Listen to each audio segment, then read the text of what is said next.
O que é correria? Essa velocidade com que a gente vive tem lhe permitido viver, sentir e enxergar. Bom, eu sempre fui ligada no 220. Eu sempre trabalhei, estudei e fiz muitas coisas. E até porque se eu tivesse uma brecha na agenda, pode ter certeza que eu iria preencher. Até porque eu aprendi que na vida, se a gente quer alguma coisa, a gente tem que correr atrás. Então, a minha vida virou uma correria só. Só que, de repente, nesse ritmo frenético, a vida me pegou de surpresa. A minha avó, a pessoa que me apresentou o melhor dos mundos, sabe aquela avó que prepara aquele cantinho aconchegante para quando você chega, as coisas gostosas para você comer e que te recebe com um abraço? Assim é minha avó. Ela teve uma complicação por causa do diabetes e ela teve uma amputação da perna. Daí em diante, ela, que era uma empreendedora, que era muito dinâmica, viva, se sentiu paralisada e entrou em depressão. Depois não parou por aí. Ela perdeu a visão, a fala e já tinha perdido os movimentos. E eu, que vivia naquela vida super agitada, resolvi parar para estar com ela naquele momento. E foi um tempo muito especial. Foi um tempo de aprendizado, de reconexão, de olhar para o outro de uma outra maneira. Não foi fácil, foi um período muito triste. Mas foi nesse período que eu conheci melhor as minhas raízes, as histórias da minha família. Eu conheci mais ela e a mim mesma. Quando ela se foi, eu que me fiz forte por todo o tempo, desabei, mesmo. Eu entrei em depressão, daquela de não sair nem do quarto. E a minha família, que me via antes tão agitada, ficou super preocupada. E eu olhando para aquilo tudo, pensando, eu tinha largado o trabalho, tudo. O que eu ia fazer agora? Então, um dia, eu resolvi sair de casa com ar de despedida, olhando tudo que tinha à minha volta, e fui até uma BR, decidida a não voltar. Mas chegando lá, eu acho que ela lá de cima falou, ei, Ariane, volta, vai viver aquilo que a gente aprendeu juntas, né? E foi um estalo de lembrar que eu venho de família de pessoas fortes. A minha mãe é uma guerreira, as minhas duas irmãs, que sempre estiveram do meu lado em todos os momentos, meu pai, que me deu muito amor. E eu voltei por eles e por algo mais que eu tinha enxergado naquele tempo todo. E eu voltei, que se era para eu voltar, então que fosse diferente, fazer diferente. Só que esse tempo de escuridão era como se eu estivesse num lugar muito escuro, muito frio. E ali, nesse lugar, onde eu não conseguia enxergar o próximo passo, foi onde eu me reconectei com quem eu sou, com a minha essência. Esse cabelo era liso, longo, de progressiva. E eu resolvi ser eu mesma.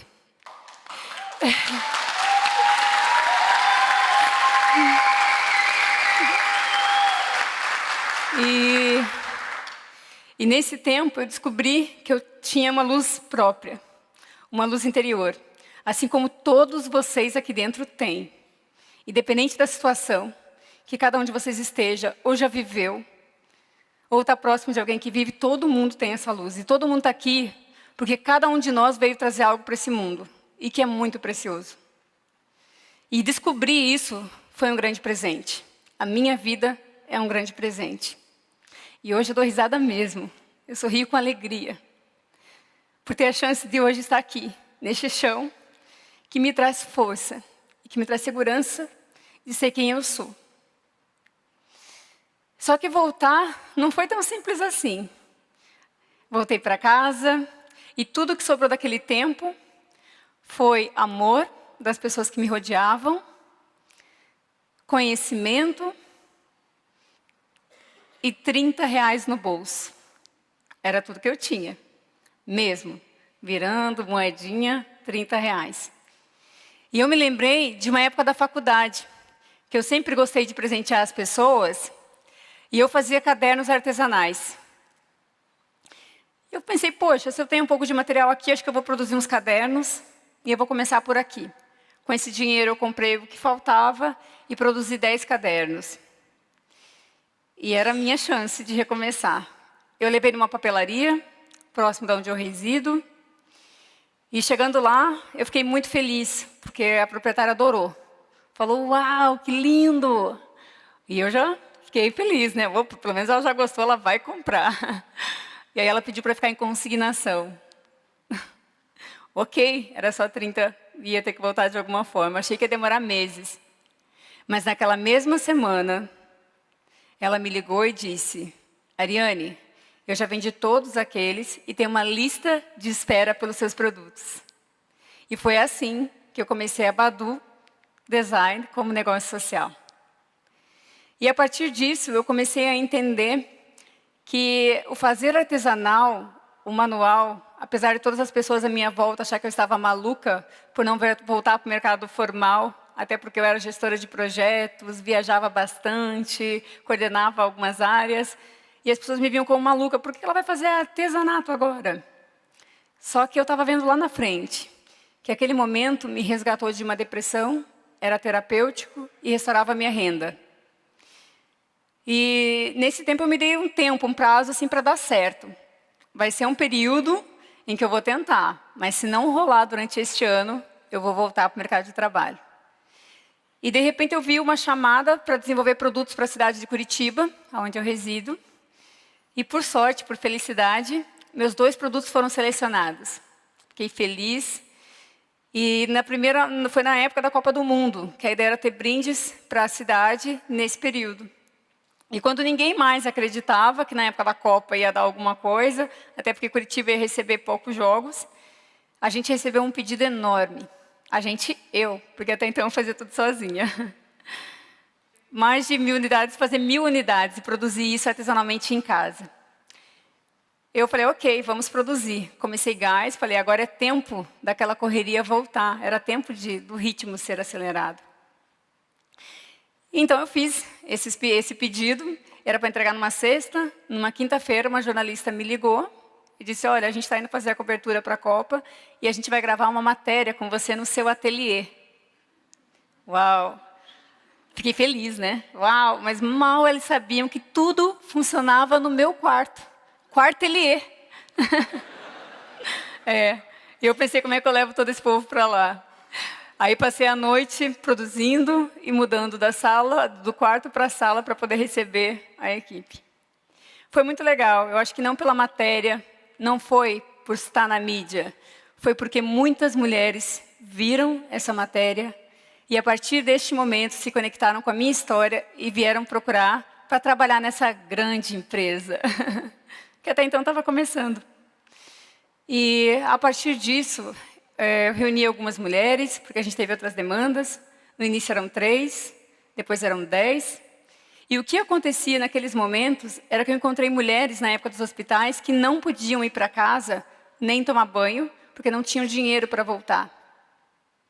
Elas passavam um tempo cuidando daquelas pessoas e se esquecendo quem elas eram.